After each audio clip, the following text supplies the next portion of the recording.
네, 이번 회차는 지난 회차에 이어서 1편의 1장 무역계약 2절에 대목차 2번 청약, 그중에 4번 목차 청약의 효력 발생부터 살펴보도록 하겠습니다. 자, 이 내용도 앞에서 잠깐 언급을 하긴 했어요. 근데 양가로 1번 보시면요. 청약의 효력 발생 시기입니다. 청약은 언제 효력이 발생하느냐? 상대방에게 도달한 때에 효력이 발생한다라고 되어 있어요. 동그라미 2번에 보시면 CISG상 도달은 그럼 뭘 의미하는 것이냐라고 정의가 나와 있는 건데요. 한 번 정도 읽어만 보시면 충분할 것 같습니다. 여기에서 뭐 구체적으로 문제를 뭐 이렇게 꼬아가지고 낸다거나 이런 일은 없을 테니까요. 그냥 한번 읽고 넘어가시면 됩니다. 자, 그 다음에 한가로 2번 보시면 청약의 유효기간입니다. 자, 청약의 유효기간이라는 건 말 그대로 청약의 효력이 계속되는 기간, 청약의 효력이 있는 기간을 얘기하는 건데 청약의 유효기간 내에 승낙을 해야 계약이 성립이 되는 것이죠. 자, 동그라미 1번 보시면요. 청약의 유효기간이 명시되어 있는 경우다라고 하면 우리가 지난 시간에 배웠던 대로 언제까지 회신하셔야 합니다. 또는 이 청약은 언제까지 유효합니다라는 내용이 들어있다라고 하면 그건 확정 청약의 일정으로 본다라고 했어요. 자, 그런 경우라면 당연히 거기에 써져 있는 기간 내에 승낙을 해서 그 승낙 상대방에 도달을 해야 합니다. 자, 그 다음에 동그라미 2번에 보시면 청약의 유효기간이 청약상에 이 유효기간이 언제다라는 걸 명시하지 않은 경우에 이런 경우도 많이 있죠. 자, 이런 경우라면 이것이 이제 CISG의 규정인데요. 합리적인 기간 그냥 이렇게 해놨습니다. 자, CISG 상에서 뭔가 기간을 물어보면요.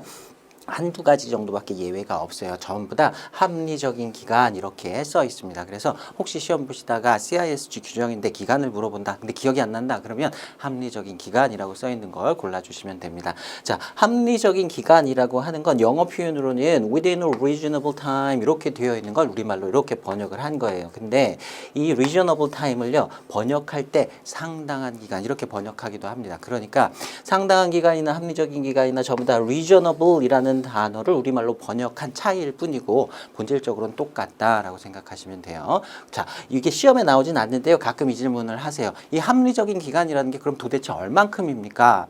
몰라요.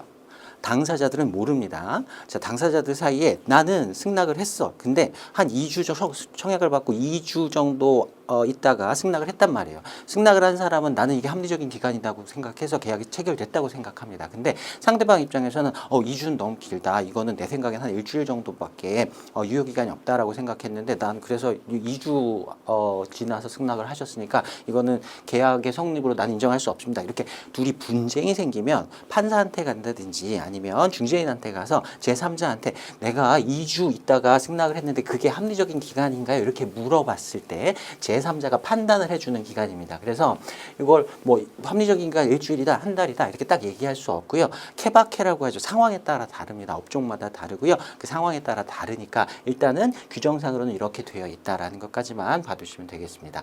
자, 그 다음에 5번 목차 보시면요. 이제 청약의 효력이 소멸되는 사유들에 대해서 나옵니다. 자, 첫 번째 양가로 1번 보시면요. 청약의 철회라고 나옵니다. withdrawal이라고 되어 있는데요. withdrawal은 후퇴하다라는 뜻도 있고요. 무언가 내가 거두어 드린다라는 뜻이 있어요. 자, 청약의 철회뿐만 아니라 승낙에도 철회라는 개념이 있어요.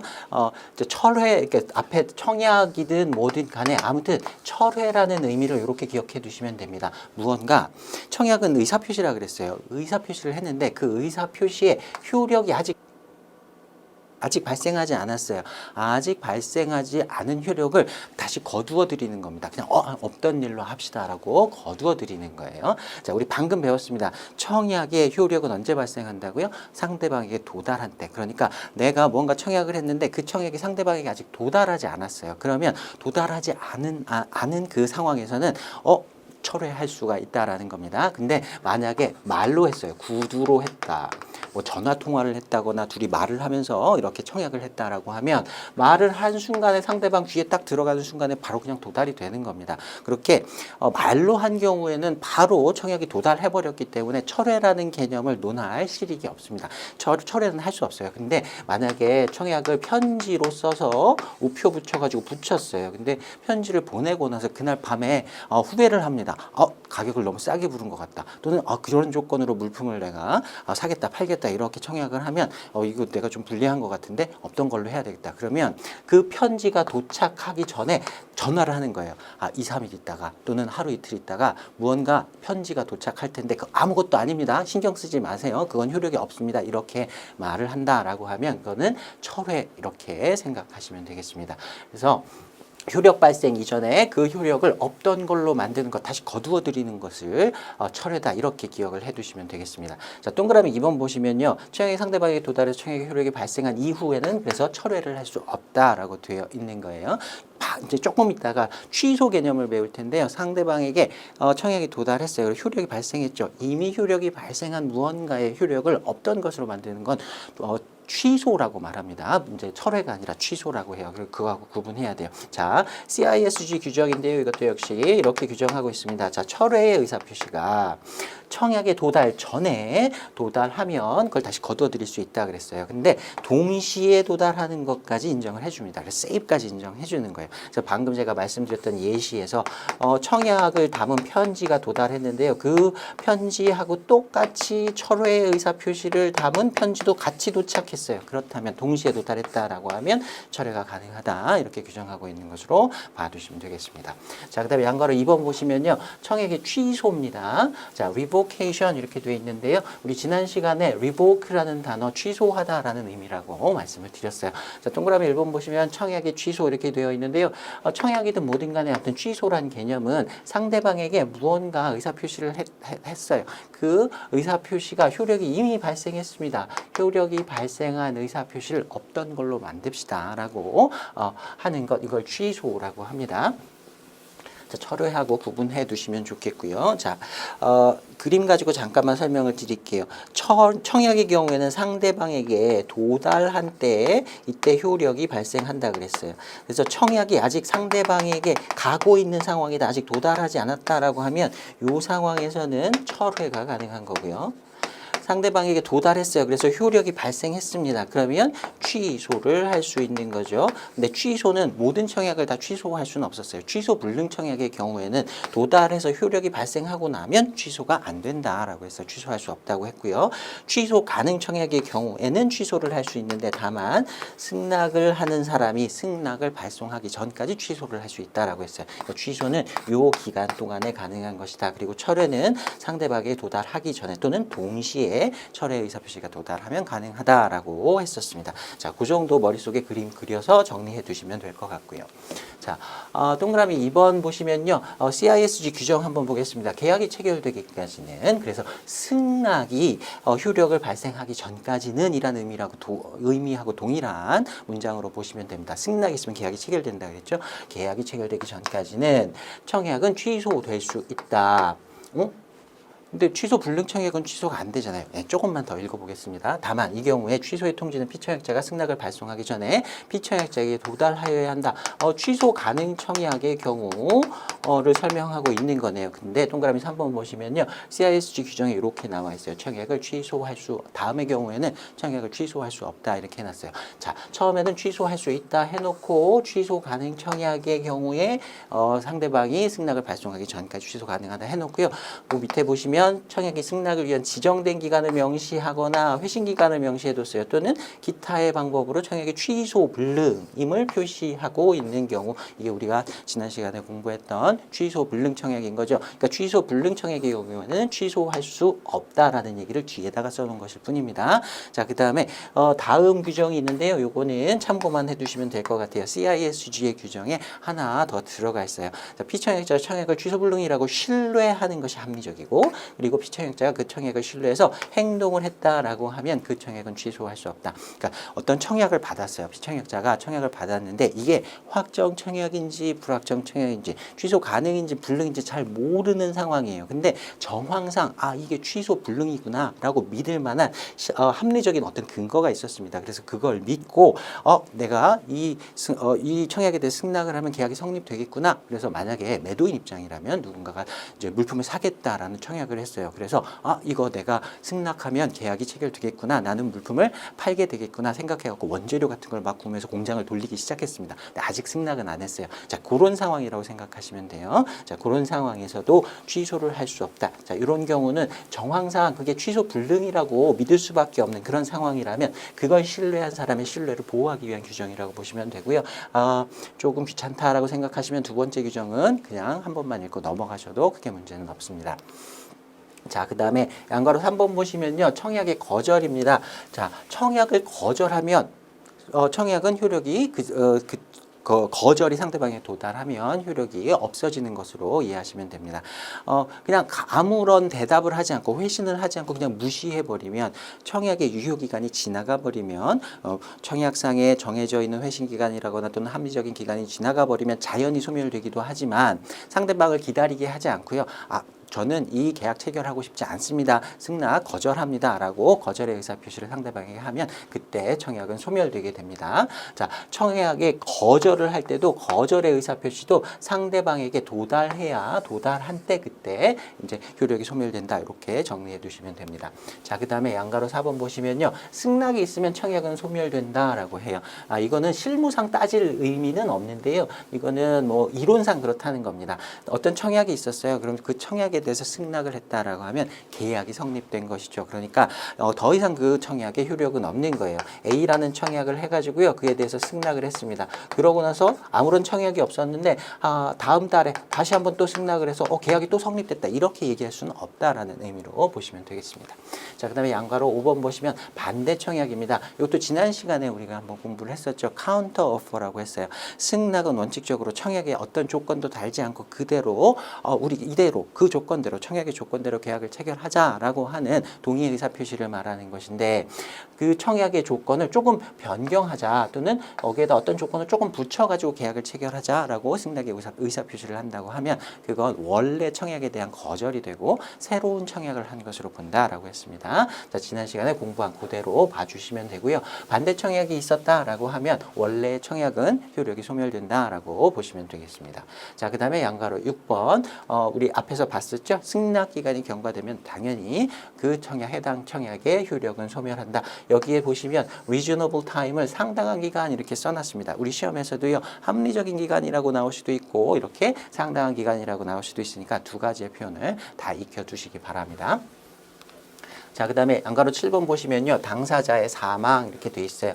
영미법계에서는 사망의 효력성을 당사자가 사망한 경우에는 효력이 소멸한다라고 보지만 대륙법계에서는 그렇지 않다. 우리나라는 대륙법계라 그랬죠. 그래서 민법의 경우에는 이렇게 당사자가 사망을 한다거나 제한능력자가 되더라도 효력에는 영향을 미치지 않는다고 한다. 자, 시험 문제에 가끔 조금 어렵게 이렇게 나올 수도 있습니다. 근데 CISG에서는요. 언급이 없어요.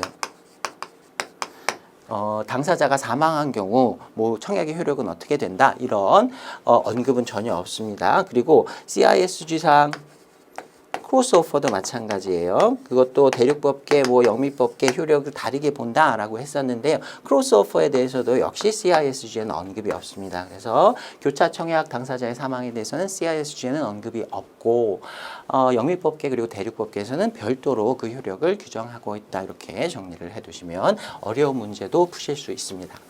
자, 다시 한번 정리를 하면요. 청약의 효력 소멸 사유가 우리 교재에 나와 있는 사유들이 이렇게 쭉 나와 있어요. 근데 각각의 내용들도 한번 쭉 읽으면서 이해를 해 두셔야 되지만 간단하게 이렇게 시험 문제가 나올 수도 있어요. 다음 중에 청약의 효력 소멸 사유가 아닌 것은 하고 여기 나와 있는 이런 제목들 이런 것들을 쭉 나열해 놓고 그 중에 하나 다른 것들 이렇게 집어넣고 답을 골라라 하는 문제가 나올 수도 있습니다. 근데요. 어떤 경우는요. 이렇게 여기에 나와 있는 사유들이 전부 다 선택지로 나와 있는 경우도 있을 수 있습니다. 그런 문제도 있을 수 있어요. 자, 그런 경우에는요. 청약의 철회하고 나머지하고를 조금 구분해 주셔야 돼요. 자, 엄밀하게 보면요. 청약의 철회는 아직 효력이 발생하지 않은 청약을 다시 거두어 드린 거예요. 이 청약은 효력이 발생한 적이 없습니다. 그냥 다시 갖고 온 거예요. 근데 나머지들은 일단 상대방에게 뭔가 청약이 도달이 돼서 피청약자가 그 내용을 인지하고 있는 상황에서 효력이 소멸되는 상황이다라고 보시면 되겠습니다. 그래서 만약에 선택지에 효력의 소멸 사유가 이게 전부 다 나왔다. 교재에서 봤던 것들이 전부 다 나왔다라고 하면 이 청약의 철회를 다른 것들하고 조금 다른 성격으로 보아서 그걸 답으로 골라주시면 됩니다. 조금 까다롭게 나온다거나 아니면 이걸 이제 보는 시각에 따라서 구분하는 방법이 약간 다를 수 있어요. 그래서 그렇게 시험에 나온다고 하면 요거 철회만 따로 골라주시면 되겠습니다. 자, 이제 대목차 3번 승낙 보겠습니다. 자, 승낙에 대해서는 우리 지난 시간 여태까지 청약 관련된 내용들을 이렇게 쭉 살펴보면서 웬만한 내용들은 다 했습니다. 그래서 조금 빨리 진행할 수 있고요. 1번 목차 먼저 보겠습니다. 승낙의 정의 돼 있고요. 양가로 1번의 승낙이란 청약의 상대방이, 그러니까 청약의 상대방이라고 했으니까 피청약자가 되겠죠. 피청약자가 청약에 응해서 계약을 성립시킬 것을 목적으로 청약자에게 행하는 의사표시를 말하는데, 자, 동그라미 양가로 2번에 보시면요, CISG상의 승낙의 정의입니다. 승낙은 청약에 대한 동의, 청약대로 계약을 체결합시다 라고 하는 동의를 표시하는 청약자의 진술은 CISG 규정상에는 스테이트먼트라고 되어 있습니다. 스테이트먼트라고 되어 있는데, 이 스테이트먼트라는 단어를 사실 저는 그 한국말로 우리말로 번역을 하지 않아요. 스테이트먼트는요, 말로 한 것도 스테이트먼트고요, 글로 쓴 것도 스테이트먼트고, 어떤 의사 표시를 다 통틀어서 스테이트먼트라고 합니다. 이거를 공식 번역본에서는 진술해서 말로 한 것 이렇게 번역을 해놨는데, 글로 써가지고 편지를 쓴 것도 스테이트먼트라고 할 수 있어요. 아무튼 의사 표시를 한 거예요.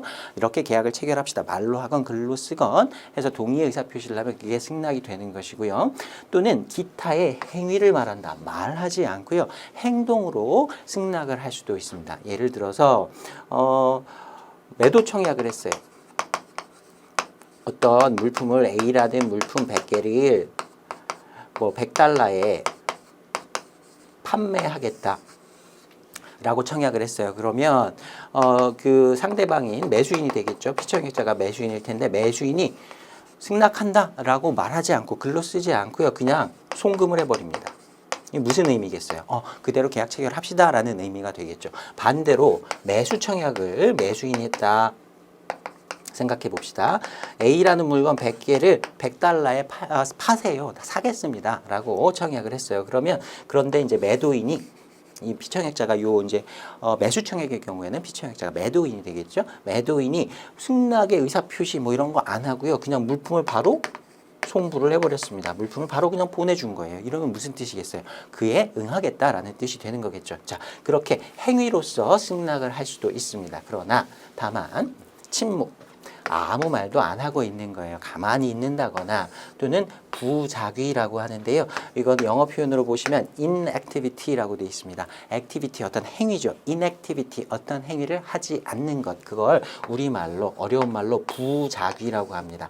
해야 할 행위를 하지 않는 것. 이걸 부작위라고 해요. 이걸 무행위라고 번역을 하기도 합니다. 우리 시험에 가끔 무행위라고 번역을 하는 경우도 있으니까 같이 좀 알아두시고요.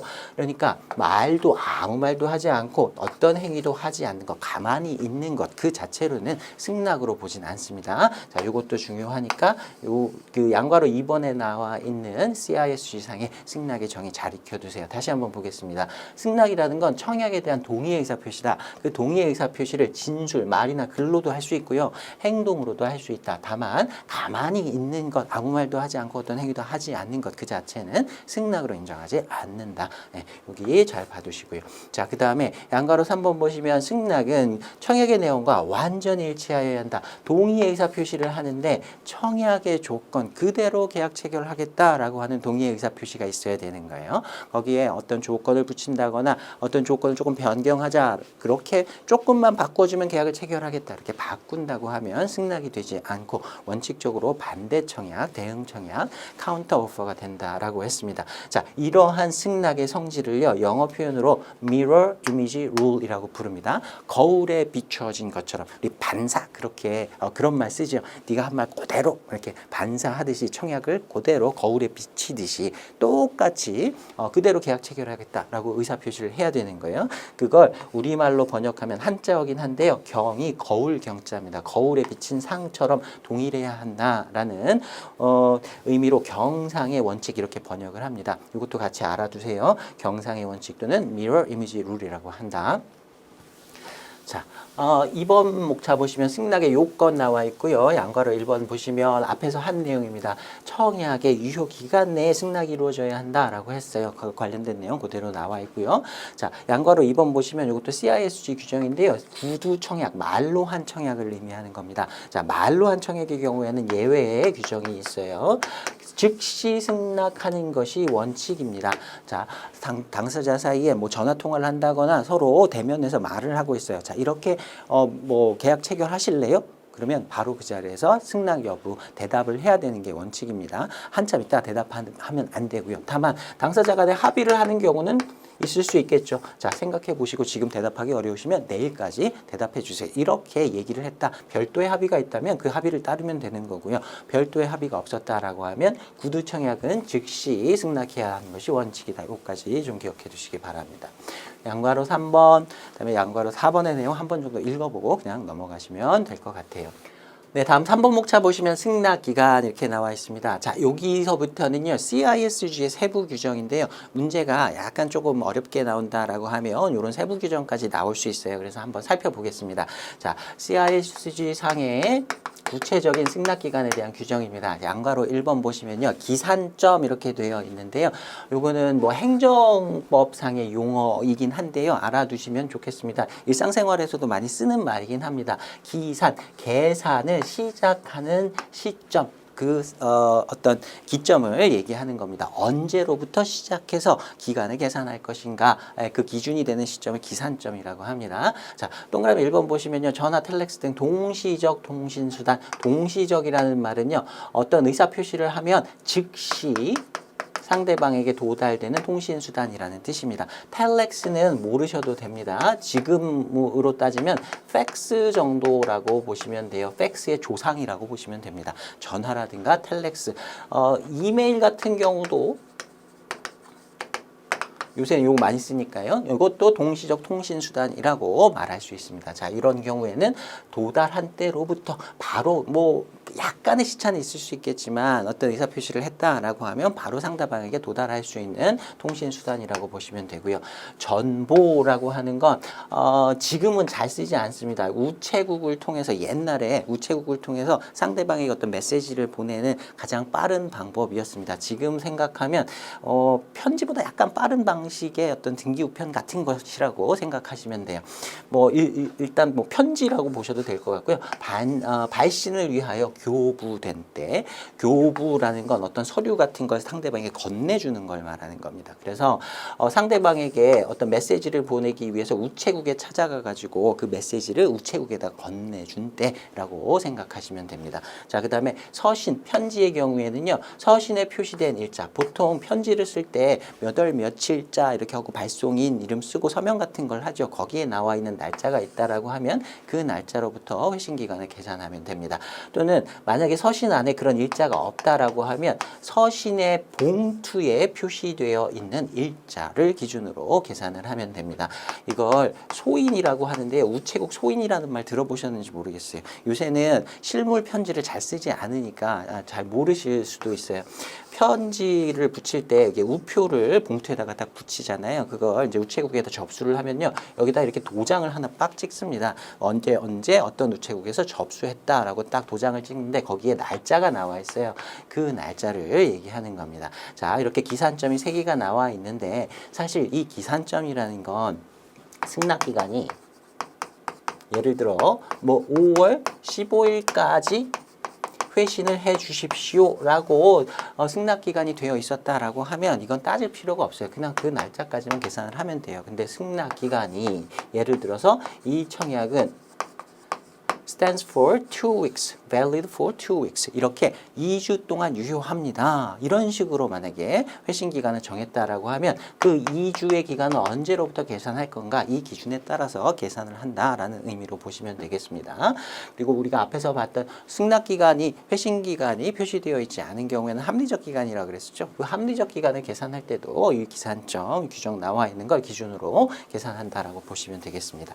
자, 그다음에 양가로 2번 보시면요. 공휴일 또는 비영업일의 처리입니다. 자, 동그라미 1번 보시면 승낙 기간 중에 총 공휴일 비영업일이 있다라고 하면 기간 계산에 산입한다, 포함시킨다라는 뜻입니다. 이게 무슨 말이냐면요. 예를 들어서 승낙 기간을 2주로 정해줬습니다. 근데 그 2주 중간에요. 일요일도 껴 있고요. 예를 들어서 뭐 우리나라 추석 연휴 기간이 3일 정도가 들어 있어요. 그러면 토요일에 한 번 있고 뭐 일요일도 한 번 있고 추석 연휴가 3일 있고 그러니까 한 5일 정도를 연장시켜 가지고 2주 플러스 5일이냐 그렇게 계산하지 않는다는 겁니다. 중간에 휴일이나 뭐 공휴일 같은 게 들어 있으면요. 그 기간은 그대로 그 휴일을 포함한 기간으로 본다. 그대로 전체 기간으로 본다라는 의미예요. 자, 동그라미 2번 보시면요. 요런 경우가 문제될 수 있어요. 자, 승낙 기간의 마지막 날이 공휴일 또는 비영업일이에요.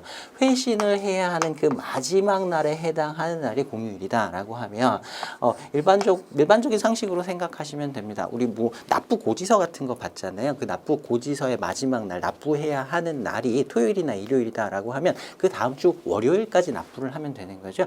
똑같이 보시면 됩니다. 승낙 기간의 마지막 날 이후 최초 영업일까지 연장된다. 이게 청약자. 승낙을 받는 청약자가 위치해 있는 장소에서 마지막 그 마지막 날이 휴일이었다라고 하면 최초 영업일까지 연장이 되는 규정을 CISG에서 갖고 있습니다. 이거는 그냥 일반적인 상식으로 생각해서 문제를 푸셔도 크게 문제는 없을 내용이에요. 자, 그 다음에 4번 목차 보겠습니다. 승낙의 효력 되어 있고요. 양가로 1번 보시면 승낙의 효력 발생 이렇게 되어 있습니다. 사실 승낙의 효력 발생에 대해서는 법제마다 뭐 대륙법계, 영미법계, 뭐 국가마다 약간씩 다른 규정을 갖고 있을 수 있습니다.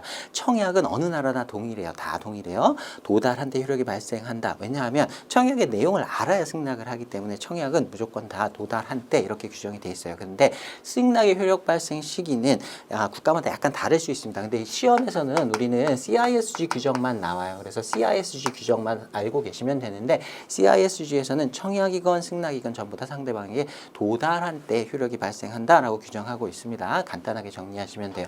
도달한 때 역시 청약과 마찬가지로 승낙도 효력이 발생한다. 자, 동그라미 2번 보시면요. 승낙의 효력 발생 시기 이렇게 되어 있고요. 청약자의 지정 기간이 있는 경우 회신 기간을 정해 두었다라고 하면 그 회신 기간 내에 도달까지 되어야 하는 겁니다. 자, 그다음에 청약자의 지정 기간이 없다. 회신 기간을 정하지 않았다. 유효 기간을 정하지 않은 경우라고 하면 거래의 사정을 충분히 고려해서 앞뒤 사정 다 고려해가지고요. 합리적인 기간, 우리 앞에서 공부했었죠. 기간 내에 도달하면 효력이 발생한다. 이렇게 규정이 되어 있고요. 자, 그 다음에 행위로도 승낙을 할 수 있다라고 했습니다. 그래서 피청약자가 승낙을 통지하지 않고 물품을 매도인의 경우 그냥 발송을 해버린다거나 매수인의 경우에는 대금을 지급한다거나 그런 행위를 해서 동의의 의사표시를 한다라고 하면 그 행위를 한 때의 효력이 발생한다라고 규정을 하고 있어요. 자, 이렇게 이것도 CISG 규정인데요. 세부적인 규정 쭉 한번 읽어보시고 좀 특이한 거는 행위로서 승낙을 한 때, 그때는 행위를 한 때가 효력 발생 시기다 이렇게 규정하고 있다. 이 정도까지 봐두시면 되겠습니다. 자, 그 다음에 4번 목차 보시면 승낙의 효력 되어 있고요. 양가로 1번에 승낙의 효력 소멸되어 있습니다. 자, 승낙을 발송한 경우라도 승낙의 효력이 발생하기 이전 또는 동시에 승낙 철회 의사표시가 청약자에게 도달하는 경우에는 승낙의 효력이 소멸된다. 앞에서 우리 청약 얘기하면서 철회라고 하는 건 아직 효력이 발생되지 않은 무언가를 그냥 거두어 드리는 거라고 그랬어요. 승낙도 역시 상대방에게 도달한 때 효력이 발생한다 그랬으니까 상대방에게 도달하기 전에 아직 효력이 발생되기 전이라면 승낙을 하고 나서도 도달하기 전에는 철회를 다시 거두어 드릴 수 있는 기회는 있다. 청약과 동일하다라고 보시면 되겠습니다. 자, 이제 5번 목차 보시면요. 카운터 오퍼입니다. 앞에서 이미 한 두세 번 정도 봤어요. 양괄호 1번 보시면 카운터 오퍼를 우리말로 반대 청약 또는 대응 청약 이렇게 번역을 하고요. 동그라미 1번의 내용, 다음 동그라미 2번의 내용 앞에서 다 설명드린 내용입니다. 다시 한번 꼼꼼히 읽어보시고 이해하실 수 있으면 됩니다. 자, 그 다음에 양가로 2번에 보시면요. 부가조건부 승낙 이렇게 되어 있는데요. 별말 아닙니다. 조건을 부가 덧붙인 승낙이라는 뜻입니다. 그러니까 부가조건부 승낙이라는 건 청약에 대해서 승낙을 하긴 하는데 청약에도 어떤 조건을 붙인 승낙이다라고 보시면 되겠고요. 결국에 이건 반대 청약을 얘기하는 거죠. 네, 앞에 다시 한번 읽어보시면 됩니다. 다른 말로 표현한 게 부가조건부 승낙이다. 별거 아닙니다. 자, 그다음에 동그라미 2번 보시면요. 원칙적으로는 청약에 조건을 덧붙이거나 또는 청약의 조건을 일부 변경했다라고 하면 승낙은 경상의 원칙이 적용된다 그랬어요. 원칙적으로 그래서 어떤 조건을 붙이거나 변경시켰다라고 하면 반대 청약이 된다. 그래서 부가조건부 청약은 반대 청약이다. 계약을 체결시키고 싶다라는 의사 표시가 있다 하더라도 이렇게 조건이 바뀌었다 붙어 있다라고 하면 그건 승낙으로 보지 않고 새로운 청약으로 본다 그랬어요. 근데 이게 원칙이에요. CISG에서도 이게 원칙이긴 합니다. 근데 CISG에는 예외 규정이 하나 더 들어 있습니다. CISG에서는요. 계약 체결을 가능하면 좀 쉽게 만들어 주려고 하는 그런 취지의 조항들을 좀 가지고 있어요. 이 경상의 원칙을 엄격하게 적용시킨다고 하면 약간만 아주 조그만 사소한 어떤 조건을 변경했다, 사소한 조건을 붙였다 하더라도 승낙이 되지 않기 때문에 계약 성립이 되지 않기 때문에 계약의 성립 확률이 조금이라도 줄어들 수 있습니다. 그래서 CISG에서는 어느 정도 너무 이렇게 중요한 부분이 아니고 좀 사소한 부분에 대한 변경이 있었다라고 하면 그대로 계약의 성립을 인정해 주자라고 하는 취지에서 예외 규정을 두고 있어요. 자, 보시면 피청약자가 부과하는 조건이 청약 조건을 실질적으로 변경하는 승낙인 경우 이는 반대 청약이 되어 계약은 성립하지 않는다. 이게 원칙이에요. 그런데 피청약자가 부과하는 조건이 청약 조건을 실질적으로 변경하지 않는 경우에 원문 표현에 이렇게 되어 있습니다. materially alter 이렇게 되어 있는데요. alter 하면 change, 변경하다라는 뜻이죠. 변경을 하는데 materially 뭐 어떤 재료라는 뜻도 있고요. 뭐 여러 가지 뜻이 있는데 materially 하면 중요하게, 실질적으로라는 뜻도 있어요. 그래서 실질적으로 변경한다라는 표현, 원문 표현에는 materially alter라고 나와 있는데 그걸 우리말로 실질적으로 변경 이렇게 번역을 해놓은 겁니다. 그러니까 여러분은 요거를 실질적으로 변경한다. 이거는 중요 조건을 청약의 중요 조건을 변경하는 것이라고 이해해 두시면 됩니다. 자, 중요한 조건, 실질적으로 변경하지 않는 경우에, 그러니까 아주 사소한 부분만을 변경한 경우에는 승낙으로 인정을 해주도록 이렇게 규정을 하고 있어요. 예외 규정이에요. 자, 사소한 부분을 변경했다, 그대로 승낙으로 인정해준다. 계약이 성립될 확률을 높여주기 위한 규정이다라고 보시면 되겠습니다. 자, 동그라미 3번 보시면요, 청약 조건을 실질적으로 변경하는 것으로 보는 예시가 CISG상에 나와 있습니다. 자, 보시면 대금 또는 대금의 지급 방법을 변경하는 것. 자, 가격을 변경한다 또는 대금 지급의 방법. 아직 공부는 안 했는데요. 송금 방식이라거나 추심 방식이라거나 신용장 방식이라거나 이렇게 대금 지급하는 여러 가지 결제 방법들이 있는데요. 그런 걸 지급 방법이라고 합니다. 그런 방법들을 변경하는 것.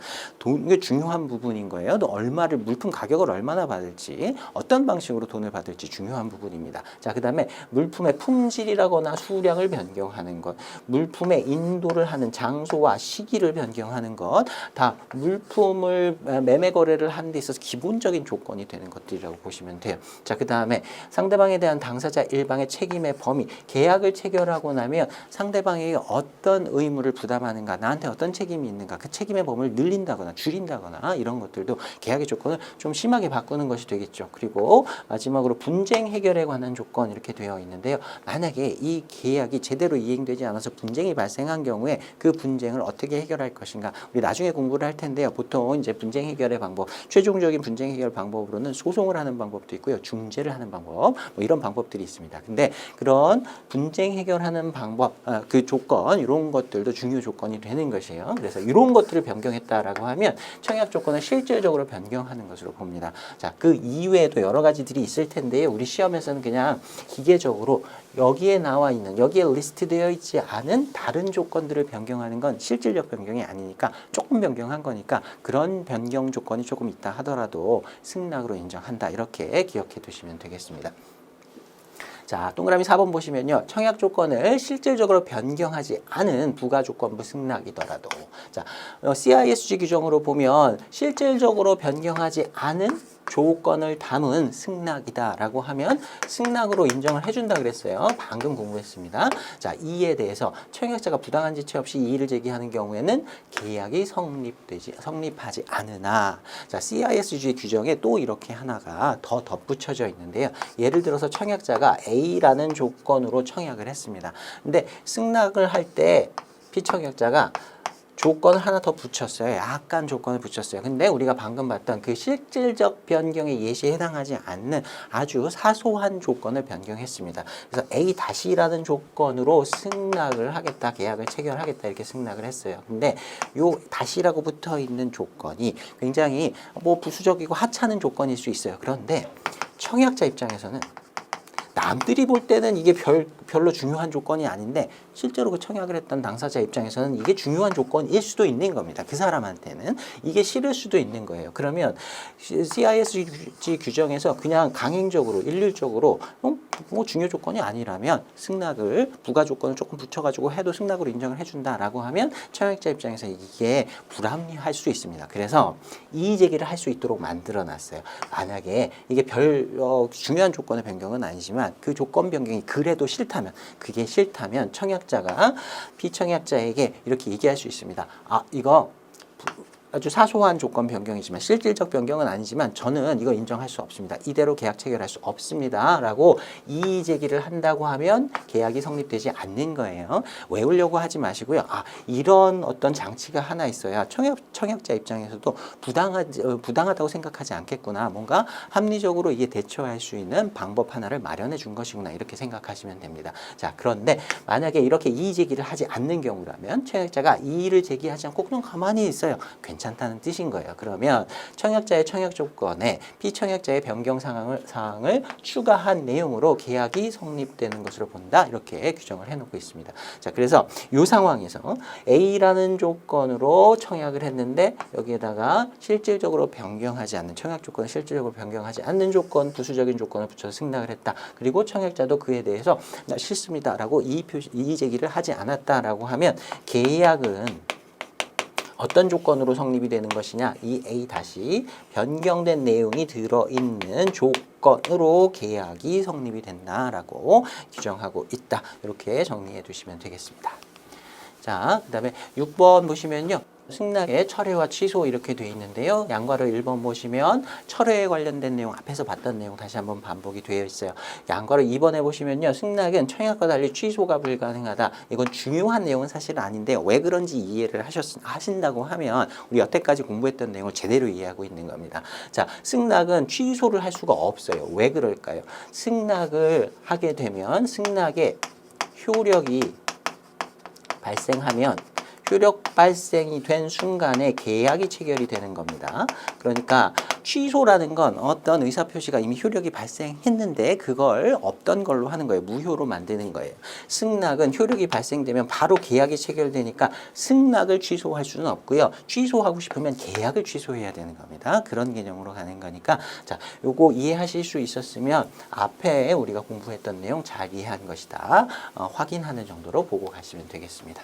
자, 그 다음에 7번 목차 보시면요. 이제 지연된 승낙이에요. 양괄호 1번 보시면 원칙적으로 지연된 승낙은 청약의 존속기간이 경과한 후 도달했으므로 승낙으로서 효력이 없다. 청약의 효력이 유효한 청약의 유효기간 내 승낙을 해야 된다 그랬는데 지연된 승낙이라는 건 그 유효기간이 지나서 승낙이 도달한 거예요. 그런 경우에는 효력이 없는 게 원칙이죠.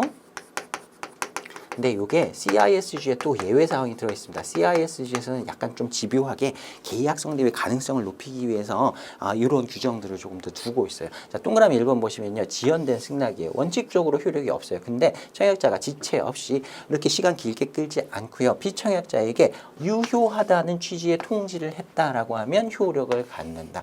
이것도 그냥 상식적으로 생각해 보시면 그럴 수 있겠다라고 이해 가능하실 겁니다. 자, 지연이 된 승낙이에요. 근데 이게 도달을 했어요. 근데 청약자가 다시 한번 이거 늦게 오긴 했지만 이 승낙을 내가 인정하겠습니다. 계약이 성립된 것으로 보겠습니다. 라는 취지의 통지를 해줘요.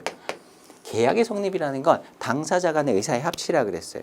승낙을 했는데 그게 늦었어요. 그에 대해서 청약자가 다시 한번 늦긴 늦었지만 이대로 계약 체결합시다. 그러면 당사자 간의 의사 표시에 합치가 있었다고 볼 수 있는 것이죠. 둘이 동의를 한 거예요. 둘 다 계약 체결하고 싶다라는 의사 표시가 확인이 된 겁니다. 그러니까 이때는 CISG에서는 그렇게 효력을 인정해줘서 계약이 체결된 것으로 그냥 보는 거예요. 자, 그다음에 동그라미 2번 보시면요. 지연된 승낙이 통상적으로 전달되었다면 적시에 제때라는 뜻이에요. 청약자에게 도달할 수 있었던 사정이 보여지는 경우.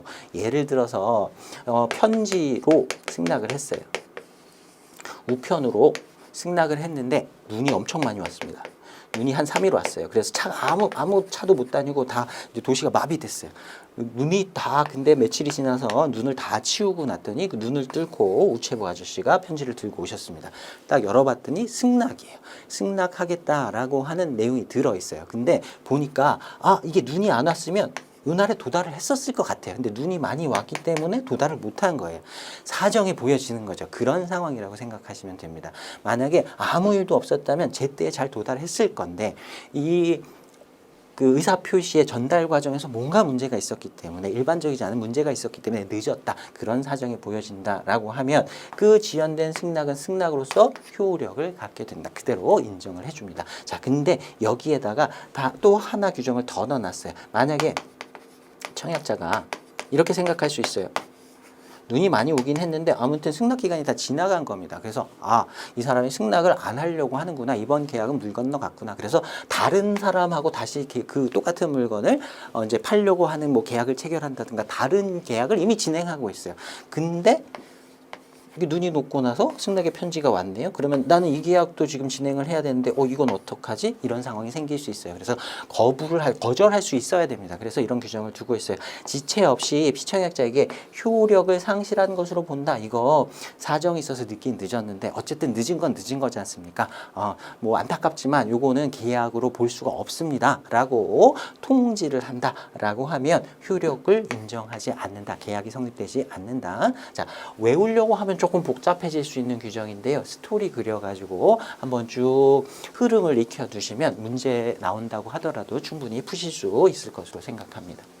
자, 문제 한번 보겠습니다. 114회 1급 기출문제인데요. 75번 문제입니다. CISG상 유효한 승낙으로 간주되는 것은 물었어요. 자, 침묵하는 경우 또는 부작위, 아무 행위도 하지 않는 경우에는 승낙으로 인정하지 않는다 그랬어요. 3번에 무행위라고 번역을 해놨는데 우리 앞에서는 부작위라고 했었죠. 침묵이나 부작위는 승낙으로 보지 않는다라고 했어요. 자, 2번 보시면 청약에 대해 동의의 의사를 표시하는 피청약자의 행위, 진술을 해도 되고 말이나 글로 해도 되고 행위로 해도 된다 그랬어요. 행위로 승낙한 경우는 행위를 한 때에 효력이 발생한다라고 했습니다. 자, 답은 2번이고요. 4번 보시면 동일한 거래 조건을 담은 교차 청약.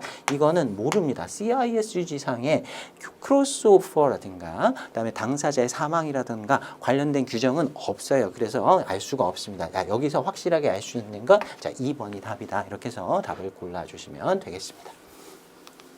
자, 그 다음 116회 51번 문제 한번 보겠습니다. 승낙의 효력 발생에 관한 CISG의 규정으로 옳지 않은 것은 물었습니다. 자, 1번 보시면 서신의 경우 승낙기간의 기산일, 승낙기간은 언제로부터 기준 삼아서 계산하느냐. 지정된 일자가 있다라고 하면 그 지정된 일자의 지정이 없는 경우에는 서신의 써 있는 날짜 또는 봉투에 기재된 일자로부터 기산한다. 이렇게 규정이 있었죠. 예, 앞에 뭐 서신에 써 있는 날짜라는 내용은 없지만 아무튼 봉투에 기재된 일자라는 규정은 CISG에 있었습니다. 자, 2번 보시면 승낙이 승낙 기간 내에 청약자에게 도달하지 아니하면 그 효력이 발생하지 않는다. 그렇죠.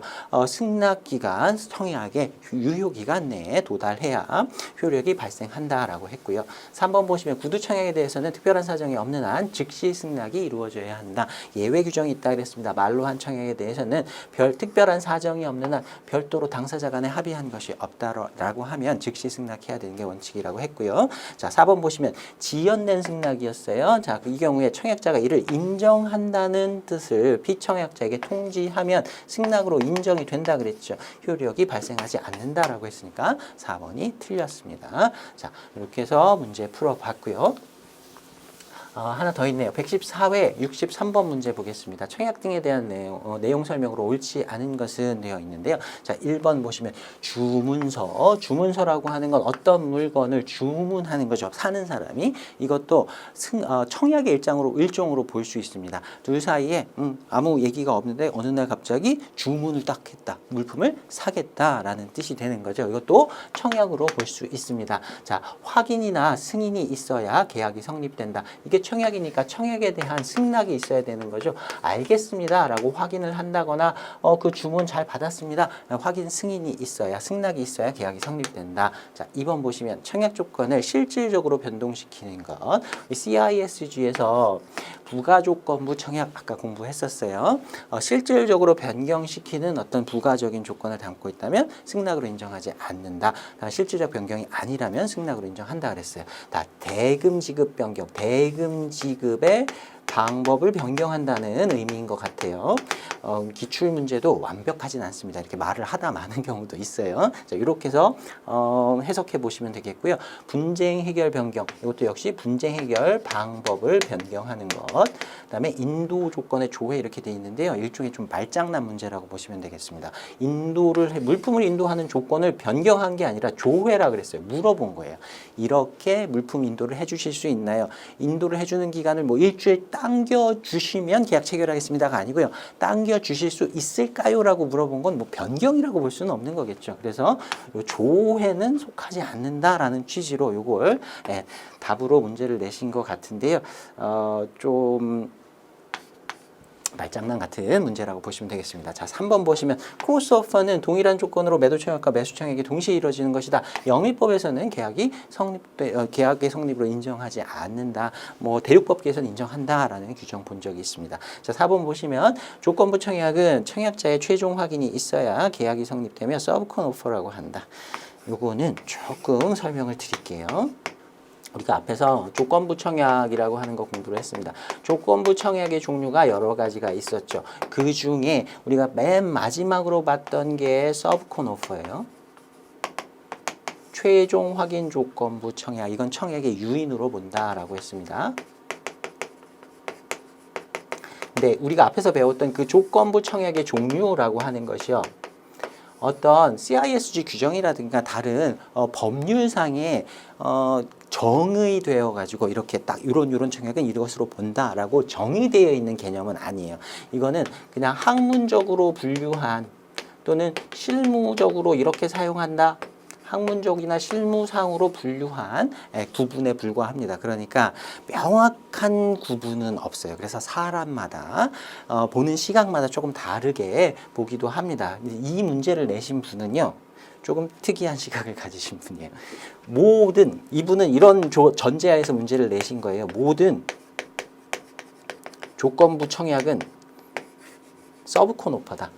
서브콘 오퍼를 조건부 청약이라고 한다. 다른 건 뭐라고 부르는지 모르겠어요, 이분은. 근데 이런 분이 문제를 내는 경우도 가끔 있습니다. 시험 보실 때요. 내가 공부한 개념하고 100% 맞아 떨어지는 문장만 나오진 않습니다. 보시다가 가장 답에 가까운 걸 고르는 걸 연습하는 것도 여러분이 준비하셔야 될 방법이에요. 자, 여기서는요, 요걸 틀린 것으로 보시고요. 이분은 조건부 청약, 모든 조건부 청약을 다 서브콘 오퍼, 최종 확인 조건부 청약이라고 생각하시는구나. 그렇게 분류하시는 분이구나 라고 보고 그냥 넘어가시면 좋겠습니다. 왜 이렇게 얘기하시는지는 저도 모릅니다. 이분이 그렇게 생각하시는 거고요. 어떤 기준으로 하시는지 이분하고 좀 얘기를 해봐야 될 것 같아요. 아무튼 그런 취지로 넘어가시면 되고요. 다른 시험 문제에서는 또 이렇게 나오지 않을 수도 있어요. 그러니까 상대적인 개념으로 답을 고른다라고 생각하고 2번 답을 골라주시면 되겠습니다. 자, 그 다음에 116회 60번 문제 보겠습니다. 다음은 청약의 취소와 철회에 대한 설명이다. 괄호 안에 들어갈 내용이 옳게 나열된 것은 되어 있고요. 괄호가 굉장히 많이 뚫려 있는데요. CISG 규정 그대로 갖고 온 겁니다. 한번 읽어보겠습니다. A가 청약의 효력 발생 후 효력을 소멸시키는 반면 B는 청약의 효력이 발생되기 전에 그 효력을 중지시키는 것이다. 뭐가 들어가는지 괄호가 너무 많이 뚫려 있어서 좀 헷갈리긴 한데요. 우리 단서는 요걸 볼 수 있어요. 효력이 발생한 후, 효력이 발생하기 전. 앞에서 우리 개념 정리할 때 효력 발생한 후에 효력을 소멸시키는 걸 취소라고 했었고요.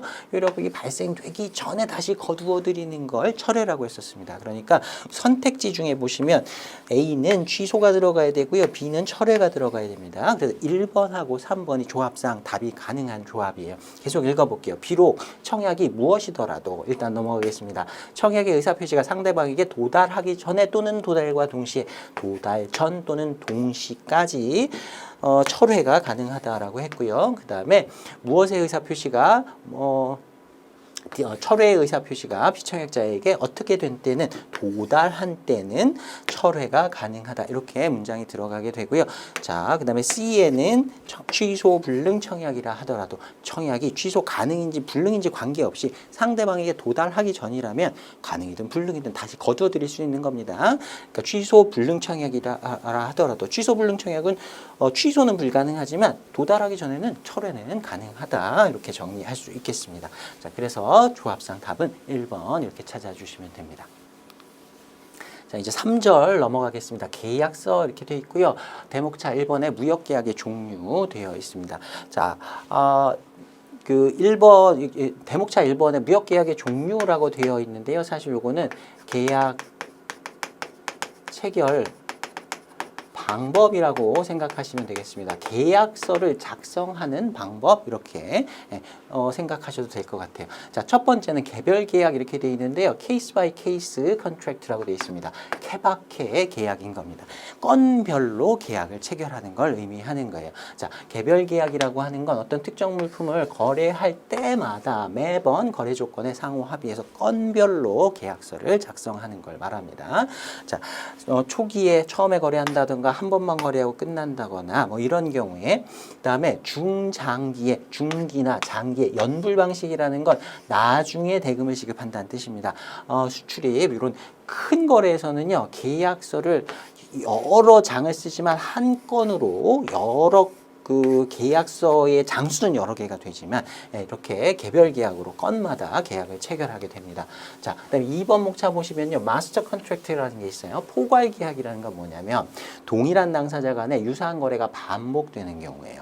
A라는 당사자하고 B라는 당사자가 한 번만 물품을 사고 파는 게 아니라 계속해서 물품을 사고 팔 겁니다. 대부분의 무역 계약은 이렇게 이루어집니다. 처음에 계약 한 번 하고 나왔는데 물품 괜찮은 것 같아요. 대금 지급도 잘해요. 그러면 계속해서 불만 없으면 계속해서 여러 번 반복해서 계약을 체결하게 되는데 자, 계약을 체결할 때마다 계약서를 처음부터 끝까지 다 써야 된다라고 하면 예를 들어서 뭐 준거법은 CISG로 한다.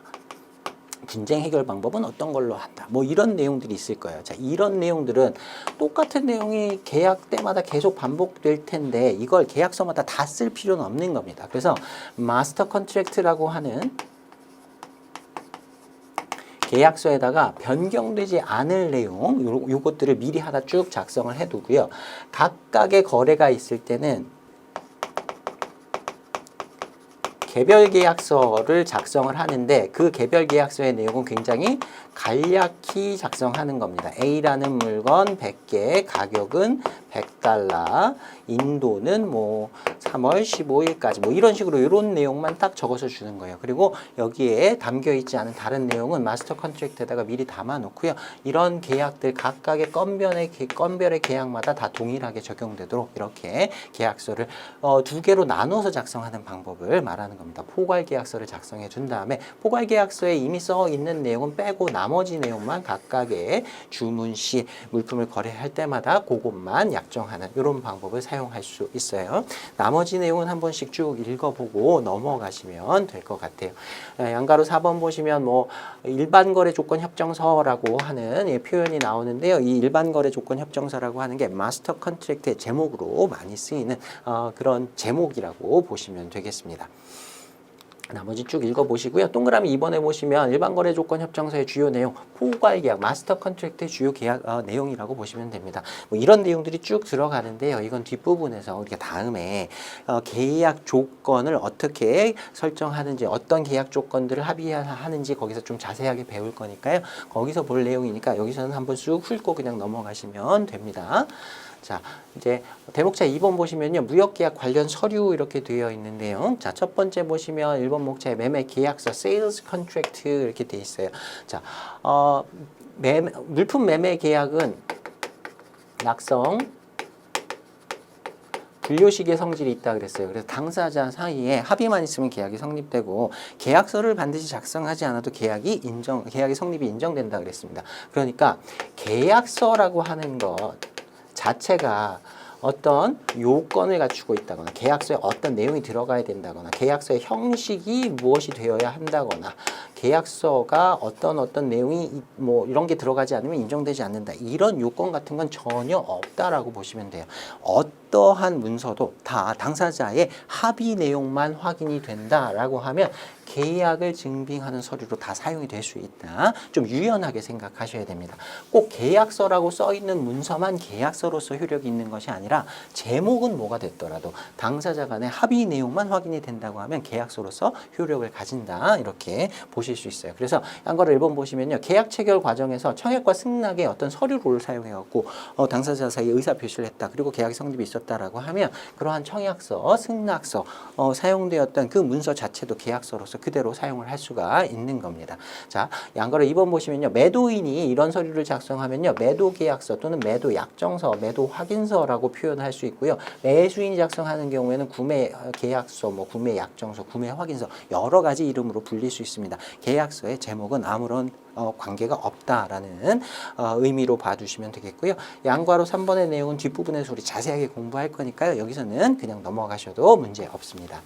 자, 그 다음에 2번 목차 보시면 매도 확약서, 뭐 매도인이 청약 시 주로 사용하는 것이다 라고 되어 있고요. 3번 보시면 구매 주문서라고 되어 있는데 요거는 자주 등장하는 용어니까 알아두시면 좋겠습니다. purchase order, 주문을 하고 이제 물품을 구매하기 위한 주문서라고 되어 있는데요. 그냥 줄여가지고 PO 이렇게도 많이 씁니다. 구매 주문서니까 매수인이 물품을 사기 위해서 의사표시를 하는 거예요. 매도 청약을 받고 청약을 하는데 매도인이 청약을 했어요. 이에 대해서 구매 주문서를 발송했다라고 하면 이건 승낙으로 볼 수 있는 겁니다. 만약에 매도 청약이 없고 그냥 승낙서만 매수인이 띡 발송을 했다라고 하면 물품 사겠다라고 하는 청약으로 볼 수 있는 거예요. 이에 대해서 매도인이 주문 잘 받았습니다. 물품 보내드리겠습니다. 라고 하면 그게 승낙이 돼서 계약이 성립되게 되는 거죠. 그래서 구매 주문서가 어떤 상황에서는 승낙이 될 수도 있고요. 어떤 상황에서는 물품 사겠다라고 하는 청약이 될 수도 있는 겁니다. 그래서 나중에 시험 문제에서는 어떤 서신 같은 거 나오면서 자, 구매 주문서를 동봉합니다. 이렇게 내용이 나오면 이게 지금 승낙을 하는 상황인지 아니면 청약을 하는 상황인지 이렇게 구분해서 상황에 따라서 구분해서 보시면 되겠습니다.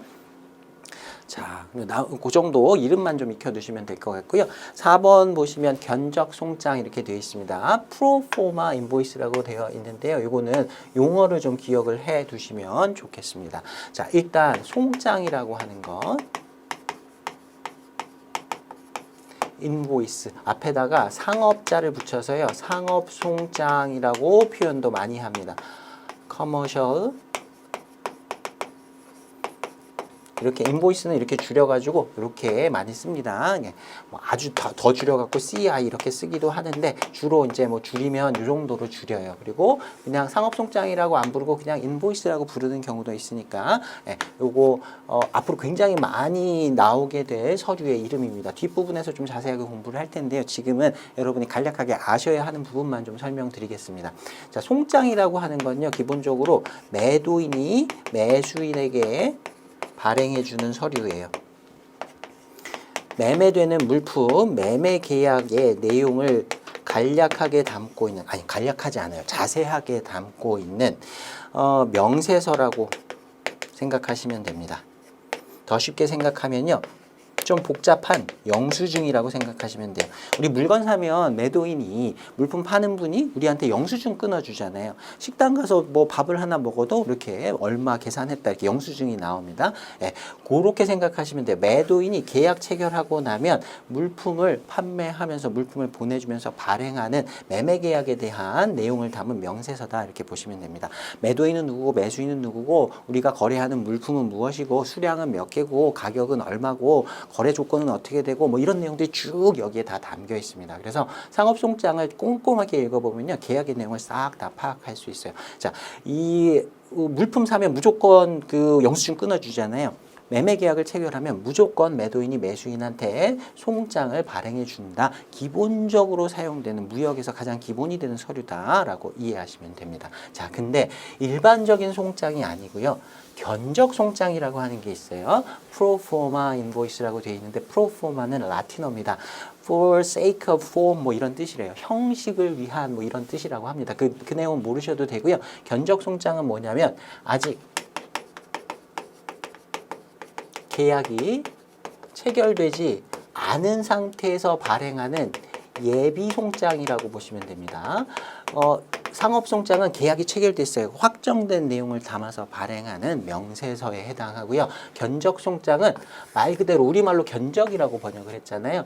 물품에 대해서 관심을 보이는 사람이 있어요. 그 사람한테 우리가 판매하는 물품 판매하는 조건은 이렇게 됩니다. 라는 내용을 담아서 발행해 주는 송장 그걸 이제 프로포마 인보이스라고 하고요. 이걸 견적서로서 실제로는 목적은 견적서입니다. 자, 이런 내용으로 물품을 판매하겠습니다.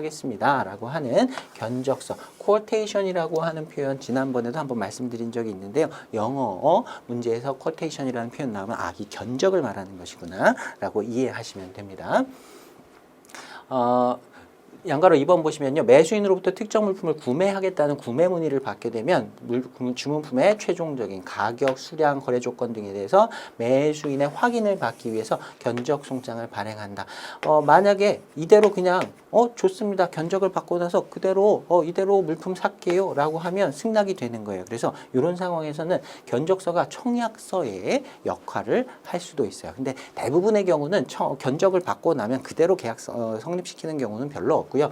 여기다가 뭐 조건을 조금 바꿉시다. 가격을 조금 깎아주세요. 뭐 인도 조건을 바꿔주세요. 뭐 물품은 품질을 이런 걸로 해주세요. 이렇게 대응 청약을 해서 계속 이렇게 왔다 갔다 하게 됩니다. 아무튼 매도인이 계약 체결하기 전에 견적의 내용을 담아서 발행하는 서류를 견적 송장이라고 한다. 이렇게 이해해 두시면 되겠습니다. 자, 문제 하나 풀어보고 마치겠습니다. 자, 99회 1급 기출문제 조금 옛날 문제긴 한데요. 51번 보시면 CISG상 청약에 대한 피청약자의 승낙이 청약에 없는 부가적인 조건을 포함하고 있는 경우에 관한 설명으로 틀린 것은 물었습니다. 자, 동그라미 1번 보시면 부가적인 조건, 그 덧붙여진 조건이 청약 조건을 실질적으로 변경하지 않는다라고 하면 청약자가 그러한 부가적 조건에 대해서 부당하게 지체함 없이 이의를 제기하더라도 계약은 성립한다. 자, 실질적으로 변경하지 않으면 계약이 성립되는 건 맞는데 나 그거 싫다라고 이의 제기를 한다고 하면 계약은 성립하지 않는다라고 했었죠. 자, 답은 1번이 되고요. 2번 보시면 부가적 조건이 청약 조건을 실질적으로 변경하지 않는 경우 청약자가 그런 부가적 조건에 대해서 부당하게 지체함이 없이 이의를 제기하지 않는다면 가만히 있으면 승낙에 포함된 변경이 해진 청약 조건이 그대로 계약 조건이 된다라고 했습니다. 자, 3번 보시면 부가적 조건이 대금이나 대금 지급 물품의 품질, 수량, 인도, 장소, 시기 관련된 것 앞에서 우리 그 예시로 나왔던 것들 다 해당되는 것들이죠. 청약 조건을 실질적으로 변경하는 것으로 본다. 자, 4번 보시면 부가적 조건이 당사자 간 분쟁 해결에 관한 것이라면 실질적으로 변경하는 것으로 본다. 이 내용까지 여기다가 넣어야 되는데요. 예, 문장을 두 개로 쪼개서 선택지를 두 개로 만든 거라고 보시면 되겠습니다. 자, 그래서 답은 1번이었어요. 이의 제기를 하면 계약은 성립하지 않는다라고 했습니다. 자, 여기까지 해서 이번 회차 마무리하도록 하겠습니다. 수고 많으셨습니다.